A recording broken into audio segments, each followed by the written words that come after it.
Labą dieną, prašom sėsti.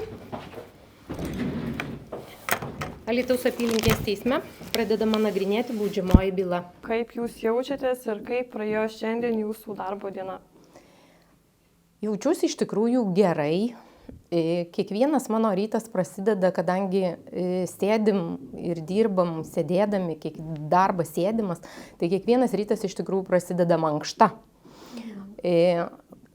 Toliau atėjus į darbą, pasižiūri savo kasdieninius darbus, kalendoriui, kas yra suplanuota, perverti bylą, pasiruoši jai prisimindamas, ką skaitai besiruošdamas ir eini į posėdžius.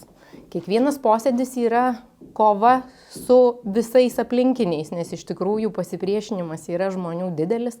Nagrinėju baudžiamasias bylas, tai žmonės tikrai ateina pikti, nusivylę ir sudėtinga iš tikrųjų kiekvieną išjausti žmogų, nuraminti, nes nukentėjusiųjų daug būna, kurie yra ir pikti, ir ašaroja, tai visą tai turi suvaldyti posėdžio metu. Kadangi esate teisėja, visai neseniai tapote teismo pirmininkės pavaduoti, įdomus kelias iki šių pareigų, kaip atsidūrėte ten, kur esate dabar? Iš tikrųjų, tai augau aplinkoje nuo vaikystės, teisininkų aplinkoje. Teta buvo prokurorė, tėtis buvo advokatas.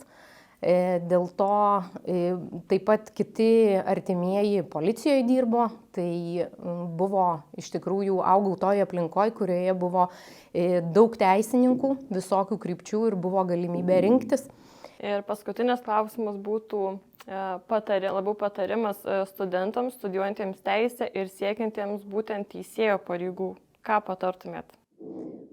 Turbūt bet kurią specialybę, kurią be pasirinktų studentas, ar tai būtų teisė, ar tai būtų pedagoginis kažkoks tai noras tapti mokytoju ar inžinierium, mokytis ir mokytis. Tai teismo posėdis baigtas, teismas išeina priimti procesinio sprendimo, kurio skelbimas yra atidedamas lapkričio 28 dienai.